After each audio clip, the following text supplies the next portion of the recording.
didn't come here to argue with you. I came here to help. I don't need your money. Yeah, I could see that. You can't live on these prayers and fantasies forever. Yeah, so anyway, Wi-Fi, what is it? It's something we do not see. No, we really hope in it, and we really do not see it. And I have been waiting and waiting with bated breath for someone to explain to me in their own words what Wi-Fi is. And my personal belief, I don't think I've said this on the pod, but I think I've said it to friends, is that Wi-Fi is a source that has always been there. It's just that we only learned culturally how to tap into it, within the past decade or two. Oh, okay. I'm into that. I feel, it's like harnessing microwaves for cooking. It's like, I got to be honest, I don't know if that example works at all, but it's, it's an unseen force that is still naturally occurring in our atmosphere that we have tapped into. The router is like a divining rod. Oh, it's like an antenna to God or something. It is. Yeah, it is. It literally is. That's my personal belief. I think so. Are there not people who have been saved over the internet? There are many people who are saved over the internet. This I know I've said before on the pod, but I mean, I still remain a fan of Carlo Acutis, the beatified Catholic youth who passed away in the 2000s. Yeah, in 2006. He's currently beatified on the path to sainthood. Right. In part beatified because he made a very good Catholic website. Fair enough. And his patronage is youth and computer programmers. And there are people who have been healed in Carlo Acutis' name. So that's basically like through the transitive property. That means they were saved by the internet. Were they healed over the internet though? Did it like? I don't think so, to be honest. But I just feel like there's something there. Yeah, it's not like the Wi-Fi wasn't all around him when that happened. Well, that's what I'm saying. I just, when I think of Wi-Fi, I think of him. I mean, if I'm thinking about Wi-Fi as a spiritual force, I think of him. Yeah, that makes sense. I gotta be honest, the other night, this is a little personal. I prayed to Carlo Acutis, and I've never prayed to like a Catholic. He's not exactly a saint yet, but I've never done like a Catholic prayer before. I was like, I'm going to say Carlo Acutis' prayer. There's like a way you can do it on the website. There's like, it gets so specific with the Catholics, I'm telling you. But anyway, that was a very interesting experience. I was like, wow, I love this guy. My favorite saint, even though he's not a saint yet. Did you run internet speed test before and after the prayer? I gotta be honest, man.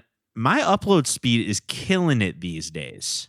Okay. I mean, that very well could have to do with my my neighbor's switching service. But dude, I'm gonna run a speed test right now. And I'm not gonna say these things are not related, but my upload, in the 300s. Holy shit. My upload in the 300s, dude. That's fast uploading. That's crazy. No, I used to when I send you the raw audio, the untreated audio. Yeah. It used to take, their files, they can be anywhere from like 3/4 of a gig to as much as a gig each, depending on how long we talk. Sure. And that would frequently take me like 45 minutes before, and now it takes me like 3 minutes. Damn. Something's going on in the air, and it's called Wi-Fi. The Bible's all around us all the time. You think about that? It really is. No, exactly. The Bible is on the internet. In fact, you can get an app with the Bible on it. I don't know if a lot of you know this. And the internet, as we know, is all around us. Therefore, the Bible is all around us. But then again, if we think about it that way, so are hordes of demons, Well, including it's scary. It is a bit scary. Doja Cat is all around us. I like the demons video a lot. I still haven't seen it. I can't believe I haven't seen it. It's really good. Gentle listeners, we may have a demonic update in the near future, where we spend an hour on a bonus episode rearranging the letters in Doja Cat and comparing it to demon names in the lesser key of Solomon. We could do that. So keep an ear out for that. We'll be sure to do Carlo's prayer before and after that episode. Oh yeah. No, you're damn sure. We're gonna need all the help we can get on that one. Yeah, you can't mess around with that stuff. No, you really cannot. But I'm excited because we are going to use our internet connectivity for a very wholesome purpose today. In fact, you and I are joined in we're on the same Zoom call right now. We're basically like, we're in the Kingdom Hall together right now. That's right. For this purpose. We hope for what we do not see, and Wi-Fi. And the movie today was also called Hope for What We Do Not See. It's so true. That's why I think this is like especially a touching film for us to cover today. Our film for Boys Bible Study this week from our favorites, the Jehovah's Witnesses, their website, jw.org. We are watching their feature film, Hope for What We Do Not See. I did just remember we have not introduced ourselves yet. So once again, I will welcome you to the pod and say I'm Ash, here with my co-host, Scott. And this is yet another in our ongoing series over the course of this podcast where we cover Jehovah's Witness films. And I'm excited for us to finally do this one. This is one that I have a distinct memory of watching with you, Scott, well before we ever conceived the idea of doing this show. This was just, hey, we're hanging out, having some beers. Let's throw this one on. Who wouldn't, You had this on DVD, though. Not this one.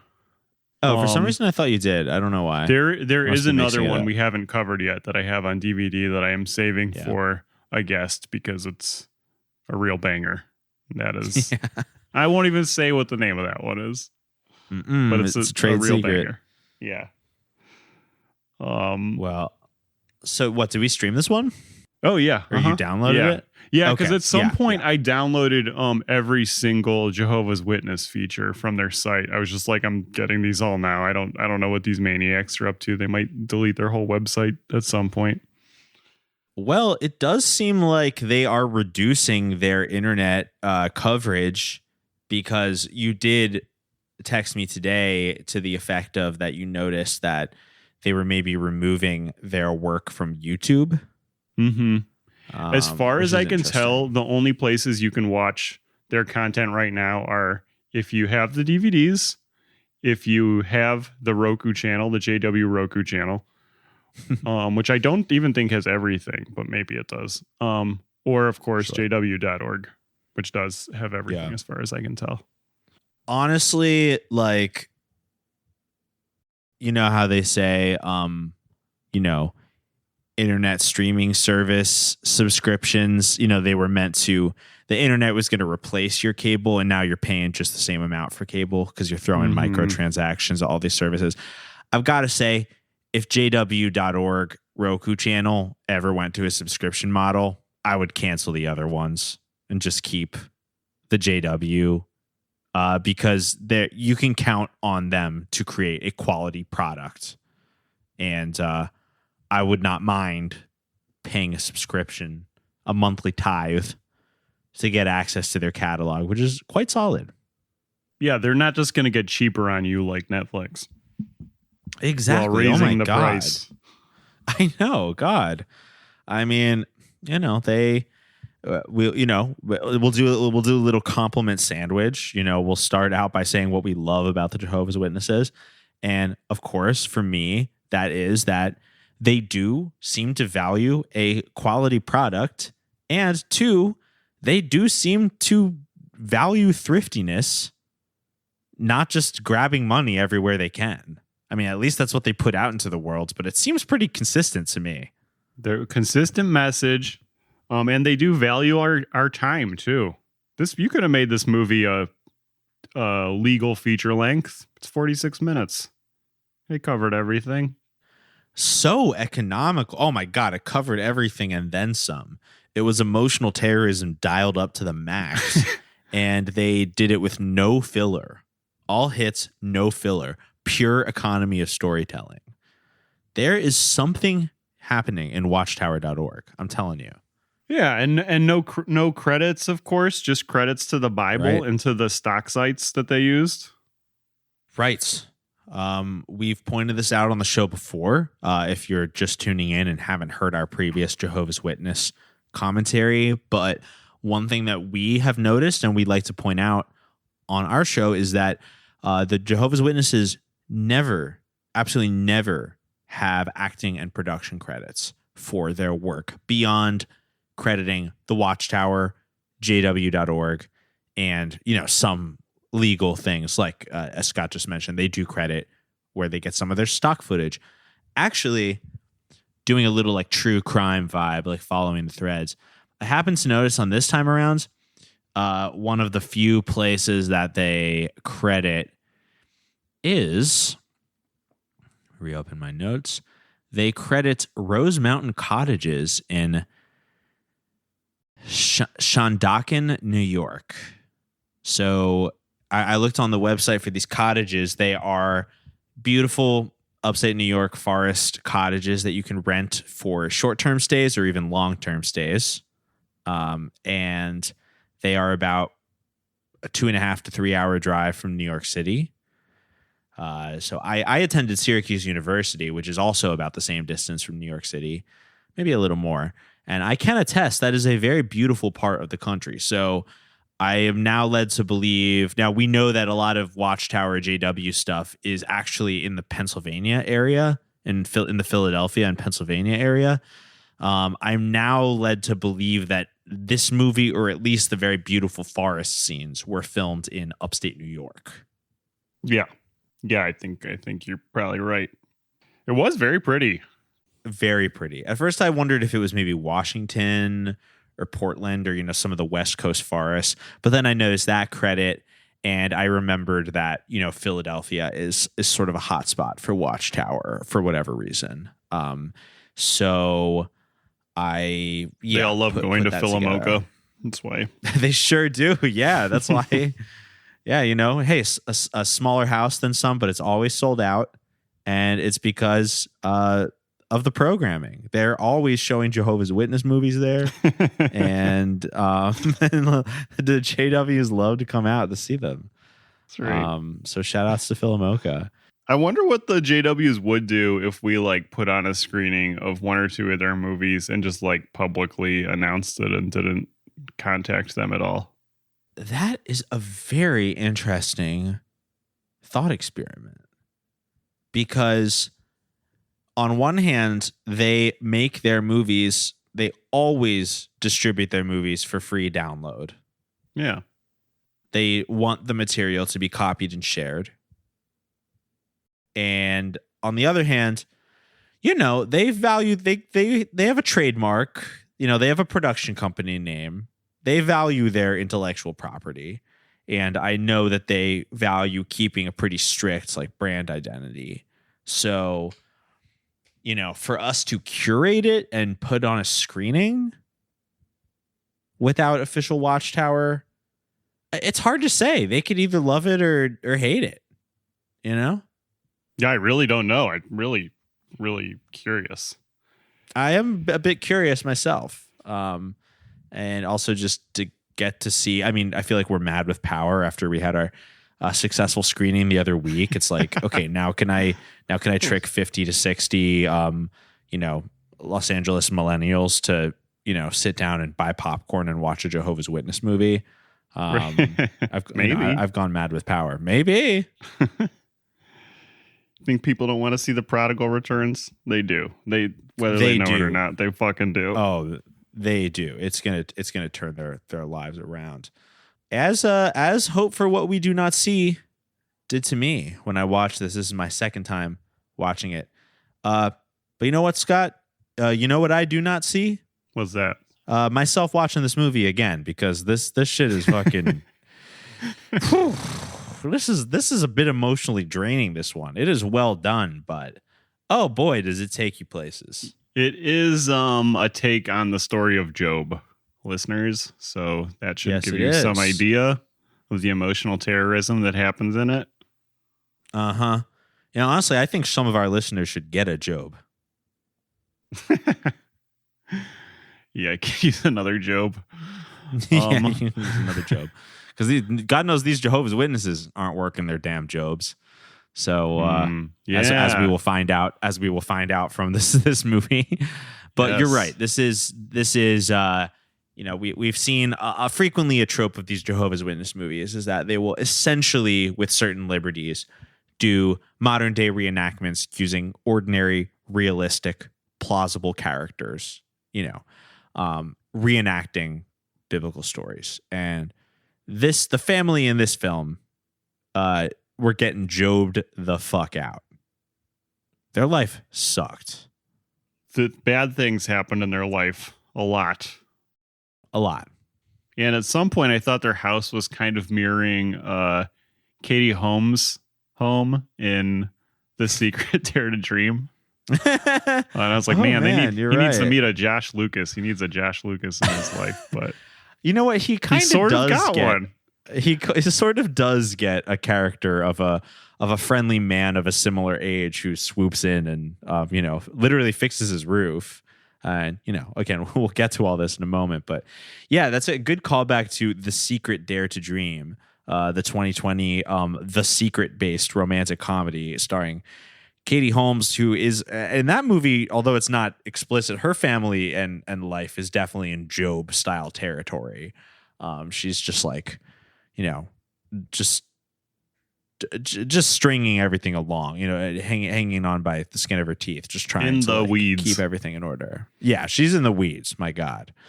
And so are the family in this film.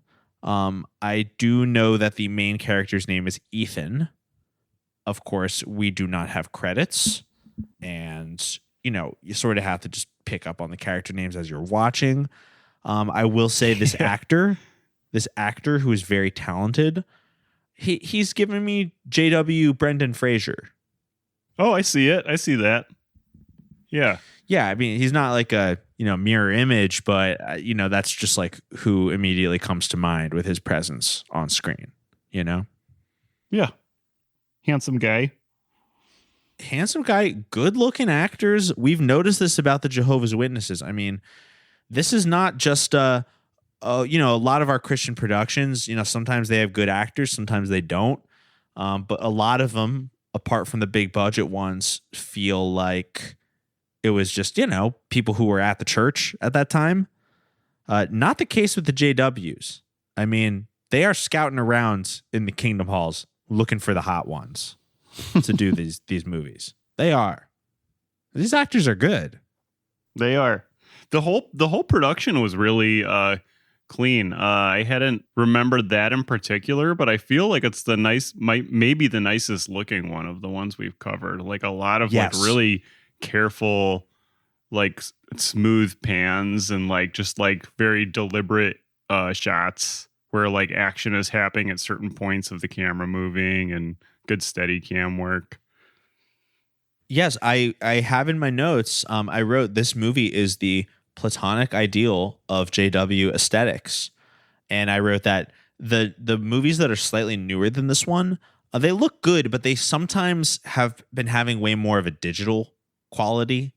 Like the cinematography feels like overly clean and digital and almost reminds me of like a very contemporary like corporate training video, with the blue-gray color palette and the crisp like digital cinematography. I wrote in my notes, this movie has just the right amount of blue and gray. Agreed. It's still blue and gray. Don't get me wrong, but it's not over the top. It feels very warm and natural.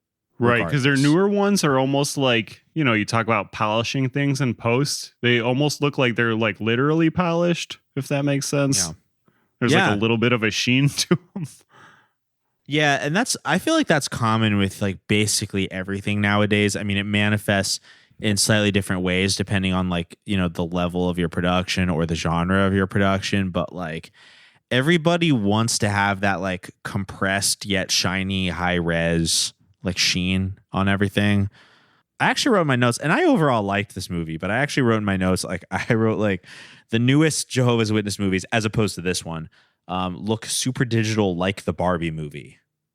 That's what I wrote in my notes, because I would say, again, I liked overall the Barbie movie. One of my criticisms of it was I just felt like it looked super digital and shiny at times.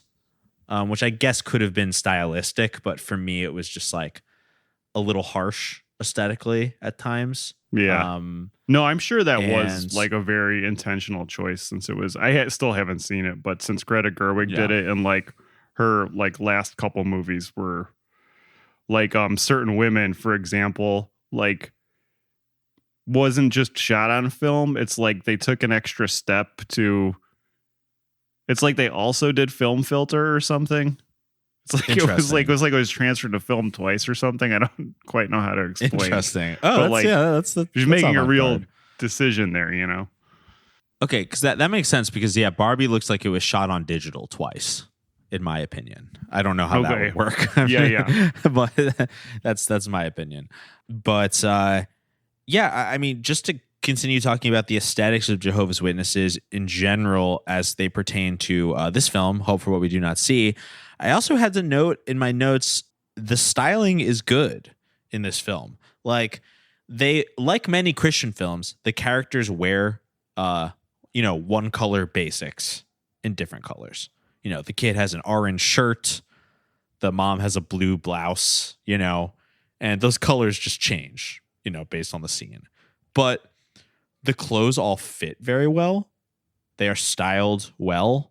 There was clearly a costume team and a makeup team on set that are a part of this production who are, again, very well practiced and know what they're doing, because, I notice, there's no logos, things are just these one color base. I noticed that because I'm so used to seeing that, but, everyone looked normal, like well put together, normal, attractive people.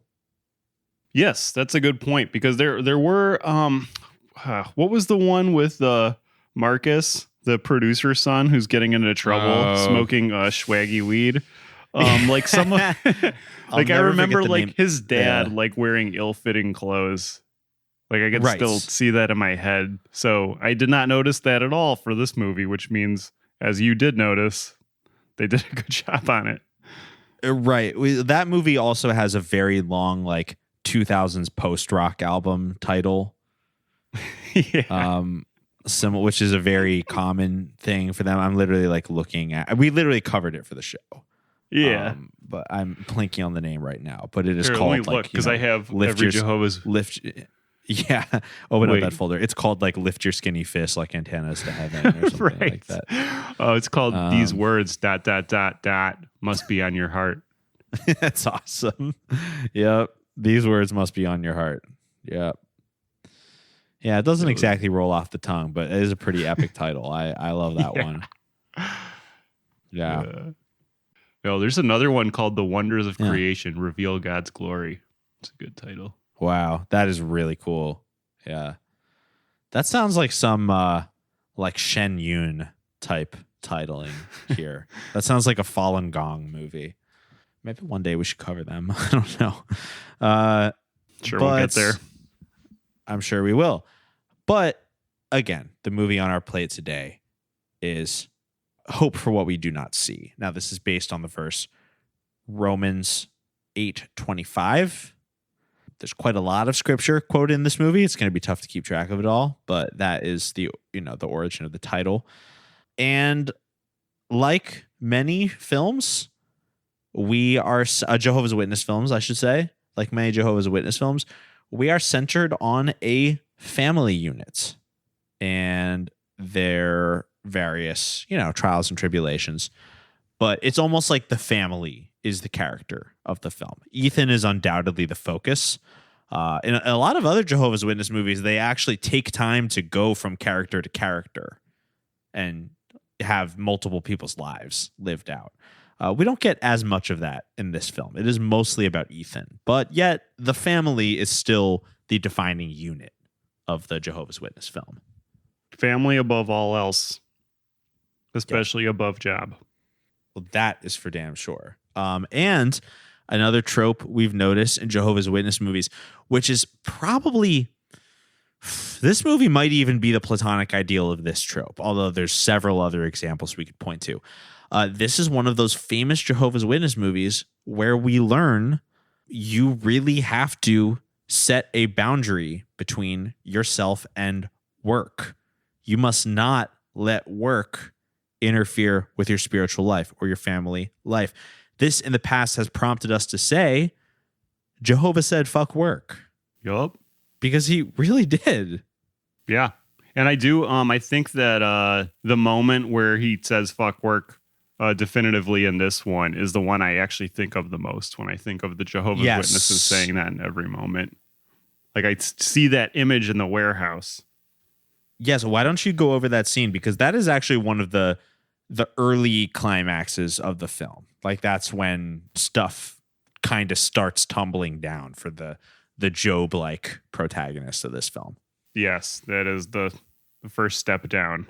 So our man Ethan is at his warehouse job, and a supervisor of some sort comes up to him and is like, I have to talk to you about times have been a little tough here. You may have noticed we're going to be doing some layoffs, and Ethan's kind of bracing himself like, oh no, what's going to happen here?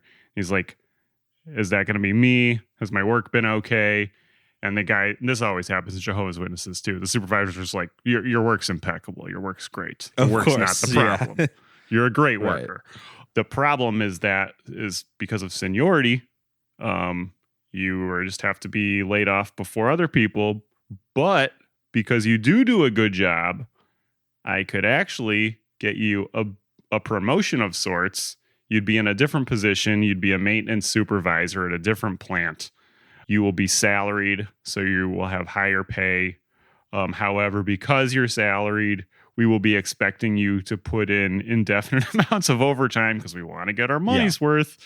Which is is how jobs operate. Very appreciate that from them. Yeah, they're not. They're not wrong. Yeah, not every job, but many. Yeah, they're not wrong. And then he's like, and also your commute is now going to be an hour 45 minutes each way, which in LA somebody might be less hesitant to do. Right. He knows he needs money too, because he even says that, his supervisor does, but he's like, I just can't.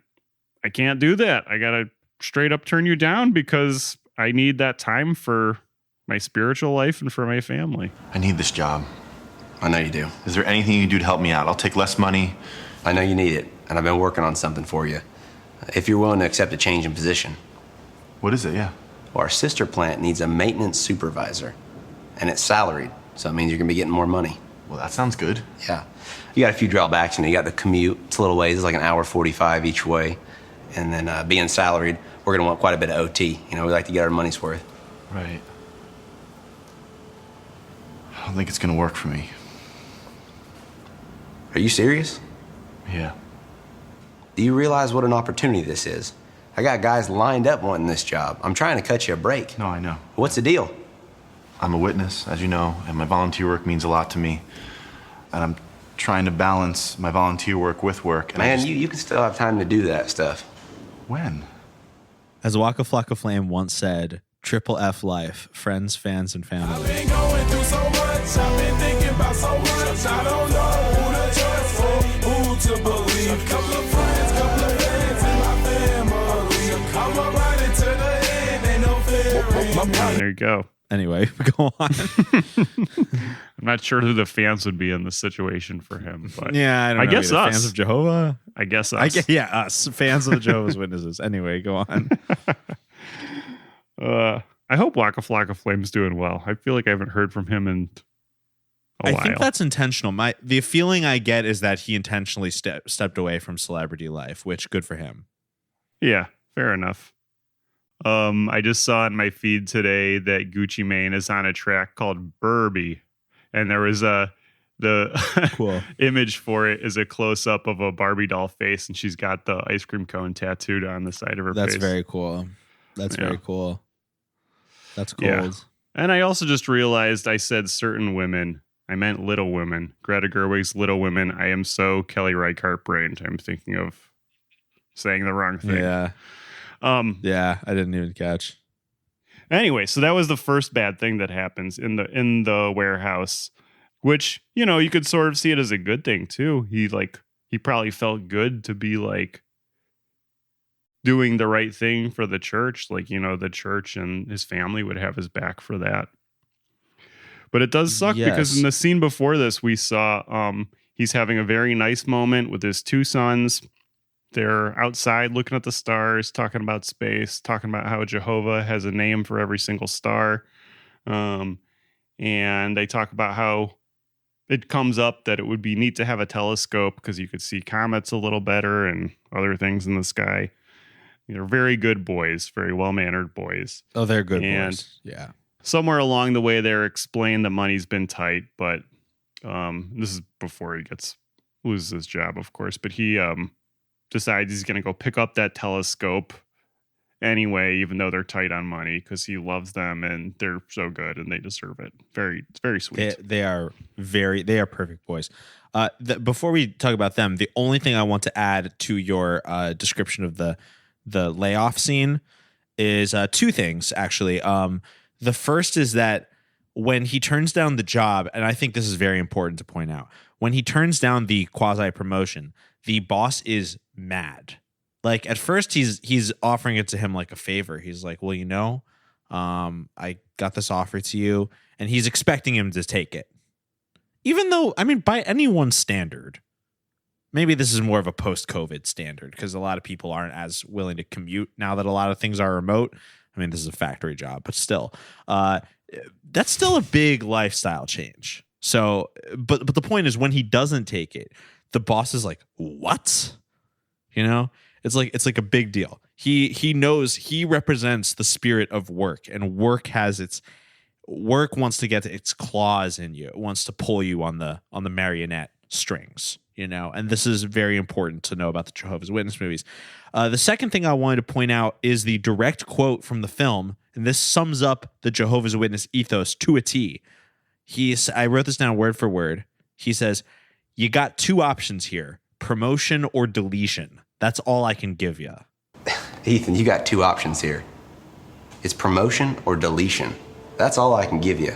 If that was just the plot of this movie, you know, that would be interesting enough. But the thing that's so wild to us, having watched these films for a couple years, is at least twice, if not three times, we have seen in a Jehovah's Witness movie, it's not just someone getting fired. It is the idea that you will get a promotion or you will get fired. Yes. And those are your only two choices. You cannot stay where you are and just like live the balanced lifestyle that's okay with you. Your work will say, "Oh, you're feeling balanced? Well, why don't you take on more work?" And by the way, if you say no, then you're fired. More work or no work? Yep, that's the choice. So Jehovah says no work. Hell yeah. Because he's going to provide. That's right. So Jehovah provides. Don't work. You know, I couldn't help but think when I was seeing him, you know, at the factory, just trying to balance his life. Later on in the movie, he actually sees his supervisor out in a cafe or in a diner, I guess, and talks to him and I don't know, just, you know, again, is trying to find a more balanced job. Asks him if there's anything new at the factory, which there's not. But I was just thinking, like, couldn't he have like an edgy Jehovah's Witness podcast and like earn a little extra money that way? You know, like he could say the Jehovah's Witness talking points, but he could like dress it up in a little like countercultural edge. It could be there. You go. Yeah. And, you know, he could be like, work sucks. You could talk shit about famous CEOs. Just go down the Oh list. my God. Yeah. He could bill it as like a leftist podcast, but it's secretly a Jehovah's Witness podcast. Oh, I like that. Go off about job creators and how they're actual like soul snatchers. Yeah, right. Come on. That would go over well.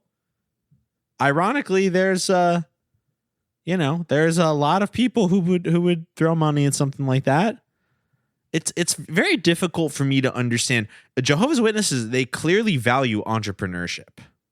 True. There's a lot of Jehovah's Witnesses, there's a lot of Jehovah's Witness movies that feature characters who have their own family business in some capacity. Frequently, it's like work with your hands. Mm-hmm. It's like construction or contracting or working with materials in some way. His friend here he owns a small roofing business. Right. His friend who basically saves him, who gets his head on the right path. Yes. And we can sort of intuit why that would be the ideal career path for a JW, because, if you are your own boss, then you don't give yourself endless overtime. I mean, it's not that working a small business is easy. I'm sure it's actually very, very hard to get started, but right. You can make your own schedule. Yeah. And if you're on the roof all day, you're just a little bit closer to God. Yeah. Yep. It's like Gwen Shamblin Lara says, the higher the hair, the closer to Jehovah. Yeah. The higher the hair, the closer to God. R.I.P. R.I.P. to a legend. Yeah, so where are we? So he's lost his job at the factory because Jehovah said fuck work. He's just bought a telescope for his beautiful boys. We see him talking to his father, whom he loves, on an idyllic bridge somewhere, possibly in upstate New York, where they are talking about their estranged brother. I want to say Bill is his name. I think you're right. Bill, who we get the feeling, I think that's him. We start to get the feeling that there is a brother who has left the church, which is interesting. We don't get a ton of details about him, but it's almost like they talk about him like he's a toxic ex. Mm-hmm. Like the dad is like, oh, I got an email from Bill and my head is still spinning. It's your brother. No, it's not like before. He just emailed me last night looking for his birth certificate. But I tell you what, my mind is spinning. I haven't been able to stop thinking since he got in touch with me. What are you thinking about? About us, about our family, about all of the... No, Dad, don't do that to yourself. I just can't stop thinking about some of the decisions I made when you two were growing up. I know, but Bill's the one that made the decision. You were great to us, always. I like the implication that Jehovah's Witnesses who've either left or been, pushed out of the church are like, they're trying to live in your head rent free. Yeah. Like bring you away from Jehovah. Right. Hate to hear that, especially because I know at least one person who has been, basically forcibly expelled from Jehovah's Witness congregation. Yeah. And it I'll happens. just say it happens, with some frequency. And I will say it is not quite the way they depict it in this movie. Although who knows? No. It might be for some families. It is interesting how they depict it because they do it really quickly because the dad is like Ethan's dad, that is like, wow, I think about like things I could have done differently when you guys were just boys. Like, it's my fault that he strayed. And Ethan's like, no, it's not your fault. You did everything right. And that's just like left at that. Right. Well, this is what is so good about Jehovah's Witness movies. What I like about them is they are very suggestive. They know how to just like throw in details and let us put together things for ourselves. They are good storytellers in that way. They suggest things. Like, for instance, later in the film, we do actually get to meet Bill. He's not a very major character, but he does come in. There is a family tragedy, which we will touch on in a moment. Bill returns to offer his support to Ethan. And they mention it, but they don't make a huge deal of it, really. But it becomes quite clear that Bill is very successful financially in life, or at least compared to a fucking Jehovah's Witness, because, you know, Bill is like, oh, I rented a car, blah, blah, blah. He's, you know, he's hopping on flights, he's renting cars. You know, he doesn't seem to have any trouble moving through the world, you know, when he pleases. And although the movie doesn't outwardly say this, the Jehovah's Witnesses are very good propagandists, because they, in a way, imply that the reason that he was blessed financially is because he did leave the church. Like, without saying so much, I think they kind of imply that, you know, he sold his soul, or he gave away his soul, and he was rewarded for that on earth, but his life is empty. And it never says that. We don't even get a lot of screen time from him, but I just think their films are very suggestive in that way, and I'm always very impressed by that level of storytelling. We can only assume he too was in a situation where someone said, you're either fired or you get a promotion, but it's going to take more of your time. And he was like, a promotion? Sign me up. When do I start? Sign me up. Yeah. Yeah, no, he clearly, it almost like literally makes you wonder. They only allude to the thing like, oh, what did I do wrong when you guys were boys? Like, it almost makes you wonder if the defining moment that made him split from the church was like, he took the job? Yeah. Oh, maybe his dad encouraged him to get a job too soon in life, and he got addicted to money. Yeah, he was like, oh, it'll be cute if the kids have a lemonade stand. Yeah. And you know, as soon as he put that first quarter in his mouth and bit it to make sure it wasn't counterfeit, he was hooked on the taste of money. And you know, it's just been that way ever since. Very sad. Sad. But not as sad as the next scene that happens. So the boys are walking out of school together, basically like arm in arm, like age difference, no matter, totally happy. And it's Grandpa picking them up, the man we just saw in the previous scene with Ethan's dad, their grandpa. And they're just having a casual talk in the car when what happens? Boom. Out of nowhere. Boom. Car crash. A car crash. Yep. Did everyone make it? I honestly forgot this happened in the film. I mean, I remember it being a pretty tragic film, but I was like actually a little blown away and emotionally manipulated when it happened, because I was like, oh my God, did they all die? And the answer is not exactly. But you know, it's not just one victim here. There were 3 people in the car. There's 1 survivor. Unfortunately, yes. Ethan's father and his youngest son, I honestly could not tell you their names. No, me either. Passed away. One of them is Corey. Oh, that's the younger one, because the older one's name I did remember, Rowan. He's the one who lives, because he is on.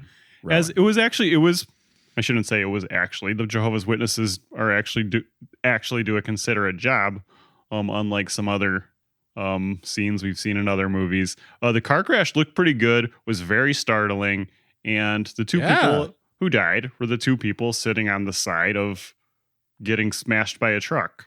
Which makes sense. And that is. Rowan was on the other side, and he did still have some bruises and scrapes at the funeral of Ethan's son and dad at the same time. Horrifying, awful.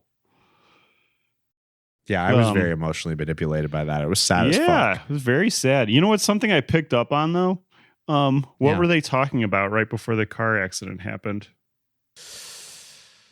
Oh, interesting. I didn't think about this, but I know the answer to your question. They were talking about they were laughing sort of, you know, in a playful way about the fact that Rowan may be getting like his first girlfriend or something in school. He was talking to a girl after school. His younger brother caught him talking to a girl after school, and they were teasing him a little bit about it. Yes. And the grandfather was like, Oh, well, what's the details on that? Mm-hmm. And Rowan was like, oh, we're just talking about homework. And he's like, oh, yeah, you're really good at homework, huh? Is what Grandpa's saying. And I mean, honestly, one of the shorts we covered before that was Jehovah's Witness short, they made it pretty clear that you don't talk to a girl even about homework if there's the least bit of sexual tension in any capacity. Dude, great catch. Aren't they such good propagandists? Yeah. I think that was intentional because like, the movie, that was never a part of this movie. And the movie, of course, never places the blame on the fact that like, oh, it's bad for him to be talking to a girl, or certainly not that the fact that he talked to a girl caused this car crash. But think about it. It was like sort of ramping up, if the car crash hadn't happened, it would have turned into the grandfather saying about how like, well, girls are pretty, but, dating and blah, blah, blah, like has to happen with the parents. Like, well, it would have turned into that conversation. In any other Jehovah's Witness movie, it would have. But it doesn't here. The only reason because the guy gets fucking murked by a truck that plows into the driver's side of the car. So very suggestive and devious on the JWs. I feel like that's like something for the witness youths to pick up on without realizing it when they're watching this movie. Yeah, that's some coded just subliminal, lesson for kids who are a little more prone to like magical or coincidental thinking. I do think so. That is like some subliminal messaging. Wow, great catch. That did not cross my mind, but it's like it makes a lot of sense to me right now.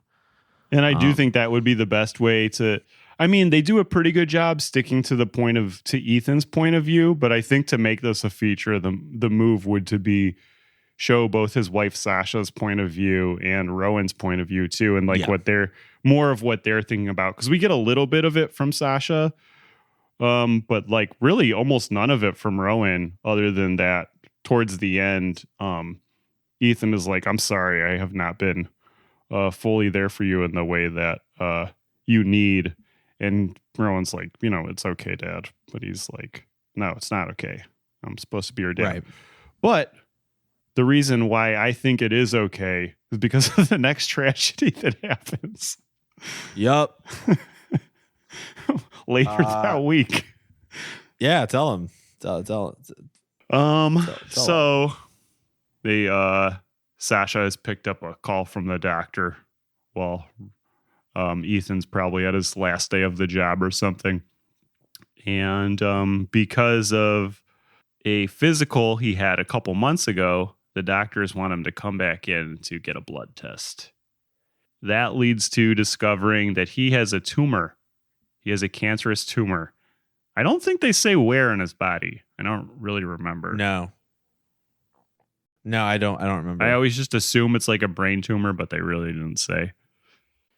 But yeah, to add insult to injury, he has cancer too. It's a double tragedy: car crash and cancer. Jesus Christ! Car crash, cancer, and he got canned. Yeah, car crash, C's. Cancer, canned. Yep, it's all adding up. This guy's life. I wrote in my notes. This guy's life fucking sucks. I feel like I should have like reread the Book of Job before watching this, or right after. Yeah. Did Job? Does he lose his factory job in the Book of Job? It sounds familiar, but I couldn't tell you. Okay. Yeah. He worked on a farm. I know they kill like. I feel like he loses like multiple wives. He loses a lot. Yeah. That's not good for Job, unfortunately. But yeah, that would have been fun reread. I did not do it. These guys are really going through it. Oh, one thing about the cancering is the cancer. One thing about hope for what we do not see. 2, the cancering. But one thing about that is early on, and I know that this is just like the Jehovah's Witnesses trying to connect with him because they can intuit that he is having a spiritual crisis, which is understandable even to them. But like soon after his cancer diagnosis, they like come to the house and they're like, you haven't been to the meetings lately. It's like the guy has fucking cancer, dude. He's like getting chemotherapy. Yeah. Did you catch that? I'm pretty sure. Morning. Yeah, I did. Yeah, he's like, I wake up on the bathroom floor every morning. And they're like, yeah, well, we missed seeing you at the meetings, like blah, blah, blah. And it was like, oh my God. Like, right. These meetings. Like, elders tell you could cut back your hours a little bit. Like, work with us. Yes, here. that's it. That's it. Right. It's like, oh, they're working with you. Thank God. They're working. Okay, you have cancer. We can cut back on your volunteering and meeting hours. You got to go to the damn meetings. You don't have a job now. What's the excuse? What is the excuse? You're in bed. Why can't someone just drive you there?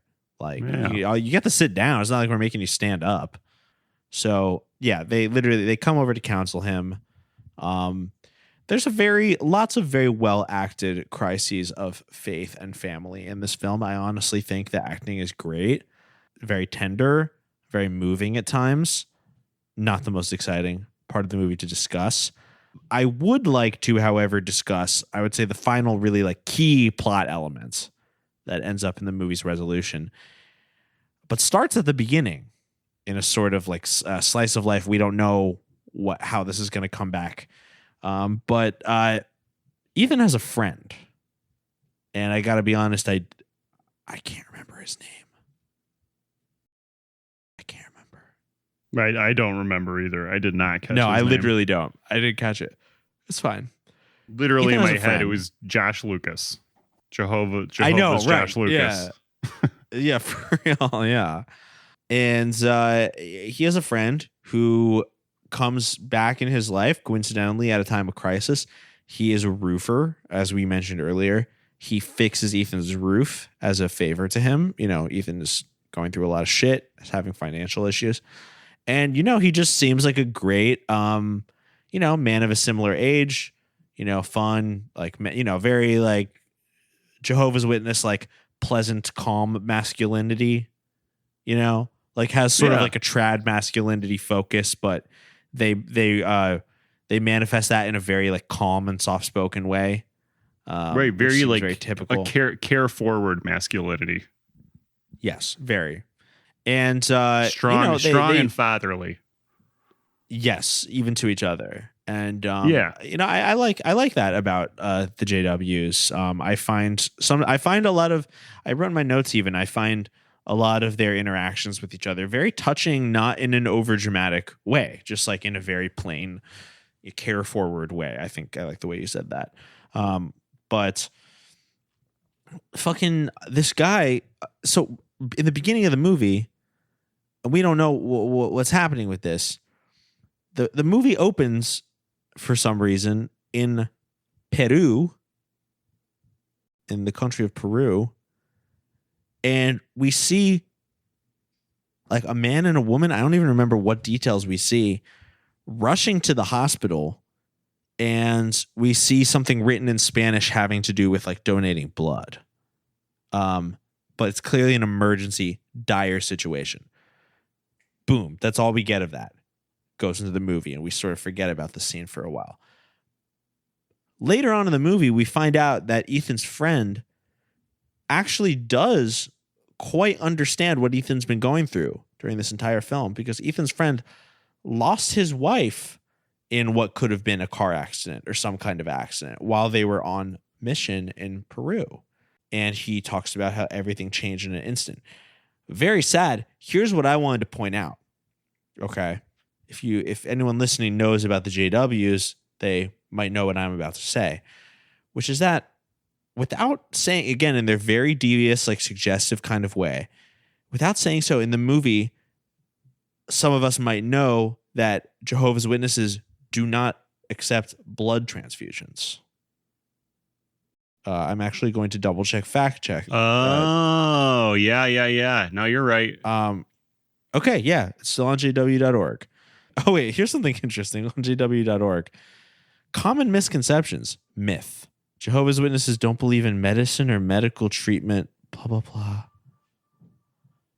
They still go to doctors and get care without blood. Mm-hmm. It says, in fact, bloodless treatments designed to help witness patients are now being used. Okay. They do not accept blood transfusions. That's just a fact. I don't know why you still can't get transfusions from other Jehovah's Witnesses. I mean, you're going to have to take that up with Jehovah. Okay? Yeah, fair enough. Because this kind of talk is not getting your ass into the new world. You're right. All right. You're going to have to take that one up with the big man himself. I'm talking Jehovah. But I just, again, they don't really say so in the movie, but then one can't help but think, would her life have been saved with a blood transfusion? Yeah. I mean, I don't know. Maybe not. But man, is some of the doubt and guilt that he's feeling about, the way anyone would if you lost a spouse or loved one so suddenly or at all. But are any of the hard feelings he's going through, could they possibly have to do with the fact that, the blood transfusion could have saved her life? I don't know. Yeah, man, that's an interesting thing for them to be so subtle with. I really appreciate that they don't talk down to us like many other filmmakers in general. No, they are down. They appreciate. They do understand that their audience can pick up on things like that, because this is a pretty contemporary film. Yeah, 2010s. Yeah, right. And I ultimately this one was 2016. Most of the JW movies we've covered are 2010s.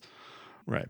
Yeah, and then this talk about Peru leads to his friend saying the really important thing that drives into Ethan is letting go of this pain is not about forgetting our past. It's about remembering our future. I prayed, Victor. I just feel like if I let go, I'm forgetting them. I don't want to forget them. You're not going to forget them. But letting go of this pain, it's not about forgetting our past. It's about remembering our future. Thank you. A friend of mine used to say that all the time too, whenever there was organizational crap happening in places we worked or went to a lot. It'd be when I talk about ways we could fix it or whatever, he would be it's no, when we die, we're going to go to heaven. Don't worry about it. Yeah. Yeah. Wow. I mean, that's a great way. I love that about I think that way too, dude. I relate to how your friend handles that. When something happens, it's basically when I'm minorly inconvenienced, it's don't worry, we're going to heaven one day. Yeah. I love that. Mm-hmm.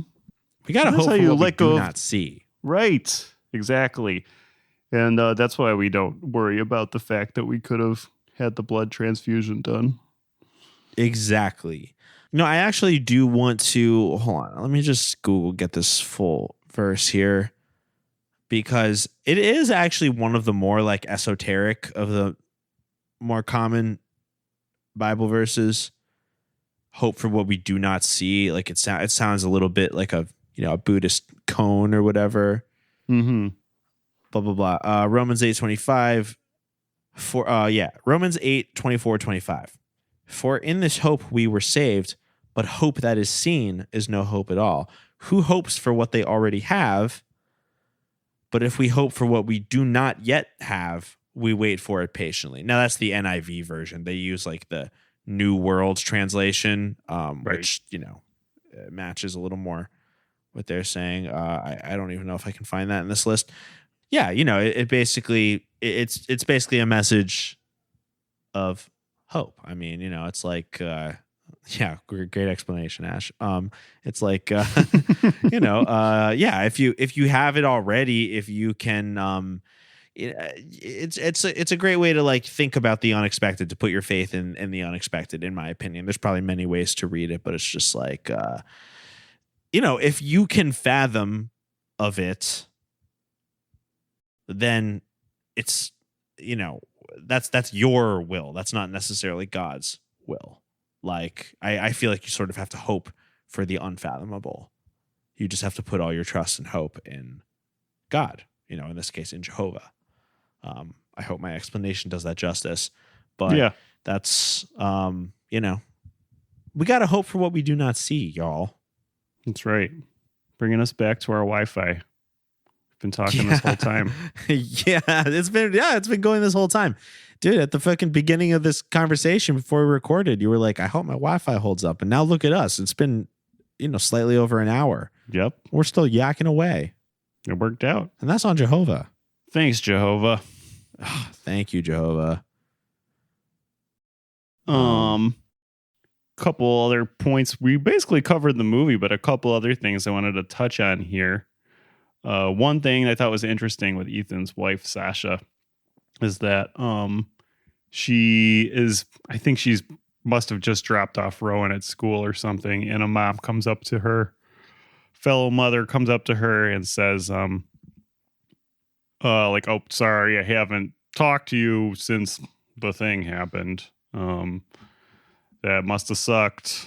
You know, something that helped me, knowing that everything happens for a reason. And then she kind of wanders off. And Sasha looks very dismayed. And then they have like a weird dinner conversation where she is pretty distraught. What a thing to, like, for like fourth sentence to say to someone when you haven't seen them since a tragedy. I've been meaning to come over and just tell you how sorry I am about what happened. How are you holding up? I remember when my mom passed, and it's just the hardest thing to deal with. You know, something that really helped me was just realizing that everything happens for a reason. Oh, honey, I'm so sorry. It's all right. It's okay. You know what, though? God can use these moments to mold us and to make us stronger, and I know he's going to do that for you. Like, I could tell she meant well, but I wasn't quite sure what I could tell she meant well, but like, you know what? It was very cringy. Like that is an empty and dismaying thing to say to someone, unless got a little bit of Jehovah to back it up. Right. That's my theory. That makes sense. She should have talked a little longer to comfort her. Yeah, she should have said Jehovah a couple times. Yeah, exactly. So another thing I wanted to touch on. So when he does meet up with his old boss again, when Ethan meets up with his old boss, and times are tough, he needs money. So he's talking to him about possibly getting some kind of work through him again. Seeing if that job is in fact still available, I think. But his old boss ends up saying, like, you know, you're sticking pretty hard to your guns with the Jehovah's Witness stuff, but like that prayer stuff, like, does not really work. Right. He says, prayer, nobody's listening. If there is a God, he's not paying attention to us. And the reason he said that is because he just explained a story about when his dad was in Iraq. The Gulf War. I'm sorry. Right. Yeah, in the Gulf War. You know, similar, but yeah. Right, in the Gulf War. He prayed every day that his dad would get home safe and sound. And 2 days before he was to come home, he stepped on some kind of landmine and died. So yeah. So he's like, what can you do? Dude, really? You're gonna stick with this guy who did not answer my prayers? He's not gonna answer your prayers. Nobody's listening, right. He said. Ethan, I remember when I was a kid. My dad went off to the first Gulf War. And I remember begging God every night to bring him home. You know what happened? 2 days. 2 days before he was supposed to come home, he stepped on an IED. That was it. He was gone. Prayer? There's nobody listening. And if there is a God, he doesn't have time for us.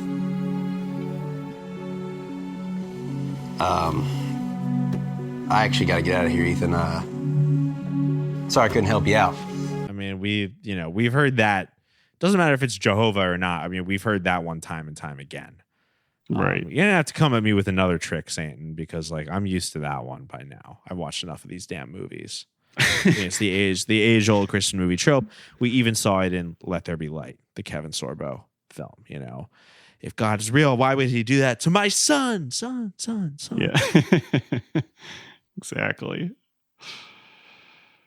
And I have a thought about that for why God could be tied up, but I've been thinking about Noah's Ark recently. Yeah. Yes, because my child has a Noah's Ark book that we have. It's like very cool. Cartoony and like it's like a fun book and like it skips a lot of the details. You know what I mean? It's for small children. Yeah, sure. A very good, fun rhyming book. Anyway, that's probably why it's been on my mind. But I was thinking like Noah's Ark is like very suspicious to me lately. Like that story. Oh yeah, what about it? Well, just like God being like, this is not going how I thought it would. Oh boy. It's very interesting. I guess I'll just clear out everything. Except one family, the one family that is good enough. I really blew this one. We're just going to have to kill everybody. That's what we're going to do. It just seems like real. Would God do that? God was like BPD back then, dude. For real. Like God was like, new haircut, new me. Like, let's just kill the whole human race and all the animals too. Like straight up. Like, yeah, I know that like, you know, traditions over time and like the Old Testament God and the New Testament God, but it's like, yeah, some of that shit is crazy, yo. Like, yeah, it's like there's only one family that's good. Well, like what if God didn't do that? And then it just got written into the Bible anyway. What if somebody else was responsible for that? A different entity. Huh. Like who? Like Zoroaster? Sure. I don't know. All the fallen angels. I don't know. I mean, it's possible. I've never thought about this before. But I'm just thinking there's a lot of translations of the Bible, and like that story in particular about like a great flood is not just in the Bible. It's in like some other texts too. I like you Noah's Ark and being like, something just doesn't add up for me here. Yeah. Because I always want to like figure out how like God didn't do the wrong thing. Yeah, right, of course. Yeah, so I'm like, maybe somebody knew that God was going to be out for a couple months. I don't know why. God's focused on something else. There's inside information leaks. I don't know. Yeah, we don't know. We don't know. So like maybe God didn't cause the flood. I don't know. We didn't start the flood. I heard an interesting take recently too about how Yahweh is like the word, like a word for like an old like war god of like many gods, and that's just the one that won out because the people who are obsessed with the war god are the ones who end up getting to make the rules. Wow, that's interesting. Yeah. Yeah, history is written by the victors, right? Right.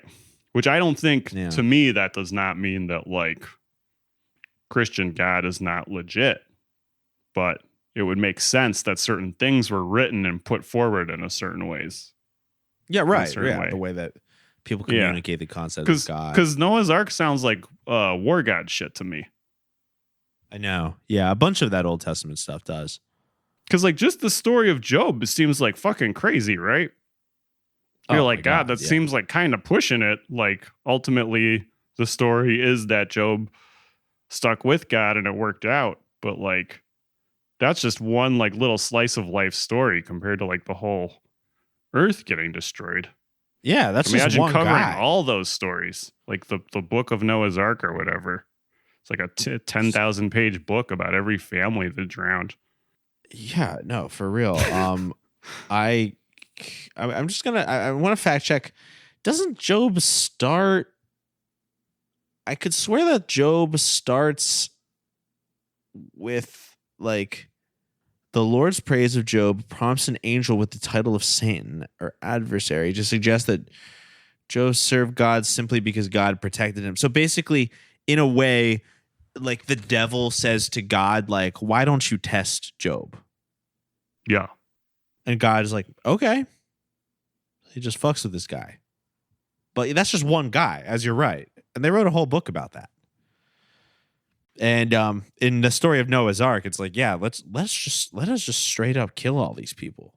Right. Everybody. You're like, everybody was wicked. Don't think about them. No. The babies, the toddlers.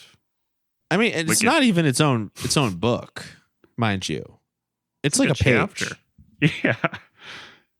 Yeah, I think like a chapter. Makes you think. That's what I'm thinking about. Yeah.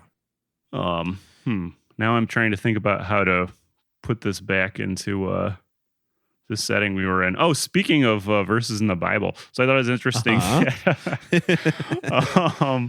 The elders, the witnesses who come to talk to Ethan and Sasha, and Ethan and Sasha both get mad and they leave and they're like, sorry, I said the wrong thing. We'll be back.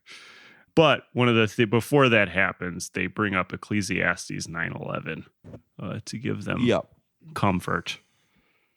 Yes. They sure do. Which said, just type 9/11 into Google. It'll be the first thing. Yeah, I'll just type in 9/11 and it'll pop right up. We are recording this on 9/12. Yes, we are. Bible Gateway, not KJV. Why the fuck? I want some random ass King's version of the Bible. I feel the same way about the KJV. I mean, we know that, KJV, according to some, is, the definitive translation of the Bible. Like our friend who made, the Leap films. Right. But, no, I like a more direct contemporary translation that is easy to read. I do think that, for me, immediate legibility is like very important for Bible translation. It doesn't mean I want words like simplified. Yeah. But I would like the language. I think there's a lot of things to ponder on without getting lost in the language. I would rather the language not confuse me on the already big topics that I'm trying to comprehend. Right. Yeah, like there's multiple translations for a reason. Interestingly, on Bible Gateway, they do not have the New World Translation available. I noticed that earlier. But what is Ecclesiastes 9:11? Ecclesiastes 9:11, New International Version, is, I returned and saw under the sun that the race is not to the swift, nor the battle to the strong, neither yet bread to the wise, nor yet riches to men of understanding, nor yet favor to men of skill, but time and chance happen to them all. That's for damn sure. Interesting. Time and chance happen to them all. To bring up. It is a very interesting verse. And I mean, a big major theme of this whole film. Why does Jehovah let things happen? Why do bad things happen to good people? All of the above, this is something. But yeah, that is a big focus of this film. It's not even saying that, this is because it's for a reason. I actually kind of like this about the film. It's not necessarily that this happened for a reason. You can move forward, you can grow stronger because of it, but it wasn't done for you necessarily. Yeah. It is because it happened, because time and chance happens to all, and Jehovah is a spiritual refuge when there is grief and circumstances beyond your control. It's not that Jehovah was like, and then I hit him with a 1, 2, 3.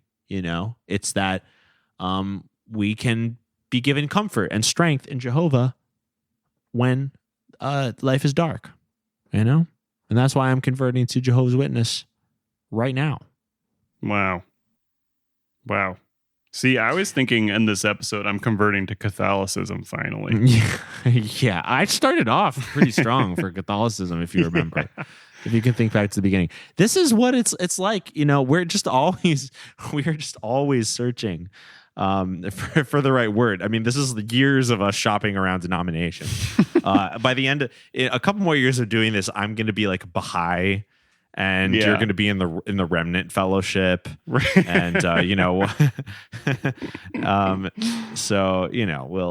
we'll just have to see what happens. But I feel like we've probably talked out this film. We did. I wonder if I gotta find my favorite take on this Noah's Ark now. That's what's gonna lead to the we still haven't done Noah. Best. We're gonna do we've talked about doing Aronofsky's Noah for years. Should we do it? We should. I still haven't seen it.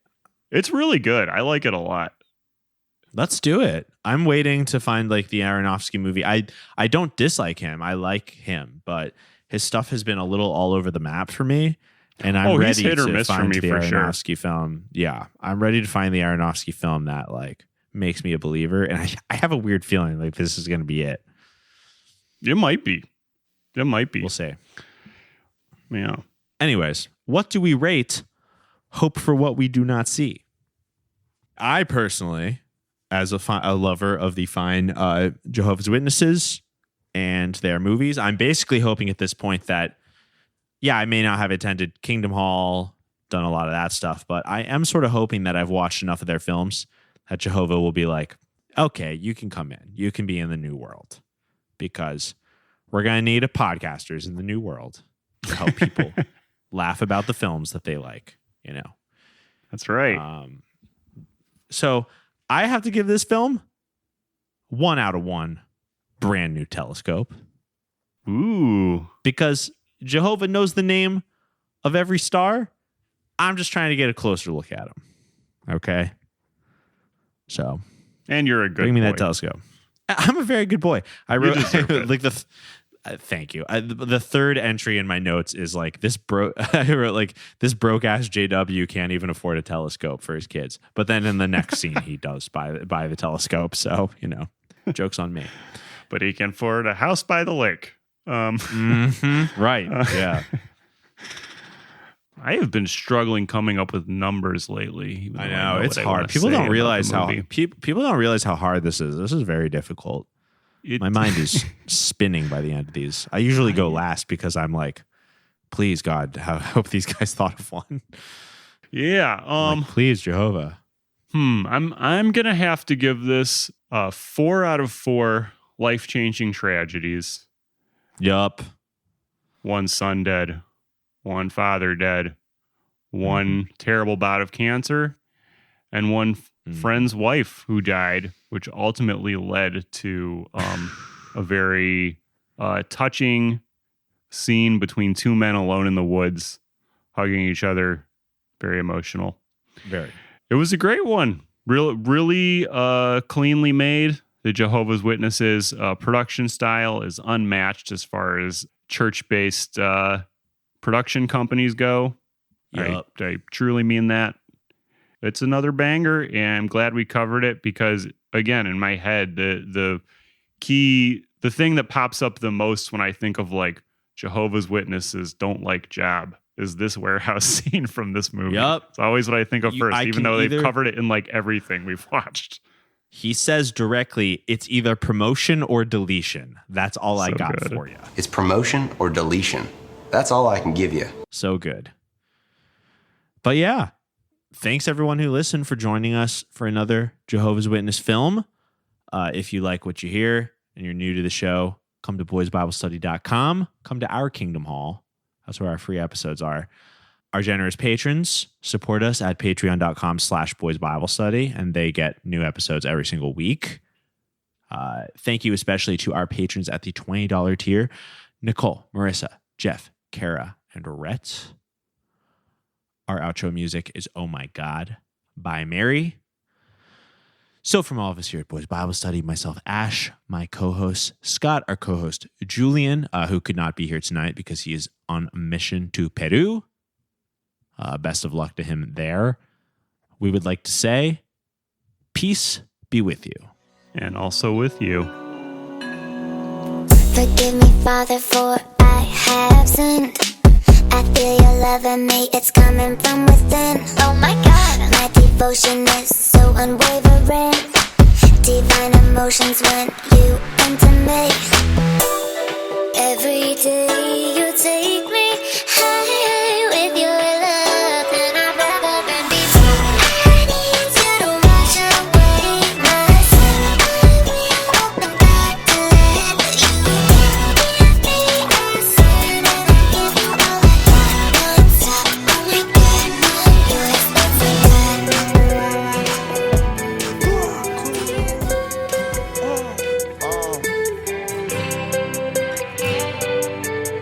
Yeah, shit crazy, man.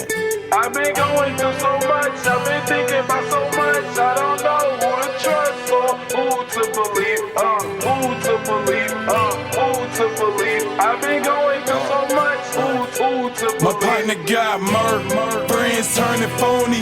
Next door neighbor trying to put the people on me. Life's a bitch, I see a brother death creeping on me. Ain't alright it on me, watch these labels trying to clone me. Ain't alright it on me, ain't alright it on me, ain't alright it on me, watch these labels trying to clone me. Ain't alright it on me, ain't alright it on me, ain't alright it on me, watch these labels trying to clone me. I've been going through so much, I've been thinking about so much. I don't know who to trust or who to believe. Couple of friends, couple of fans in my family. I'ma ride it to the end, ain't no fearing. I've been going through so much, I've been thinking about so much. I don't know who to trust or who to believe. Couple of friends, couple of fans in my family. I'ma ride it to the end, ain't no fearing. My partner got murked, friends turning phony. Next door neighbor trying to put the people on me. Life's a bitch, I see a brother damn creeping on me.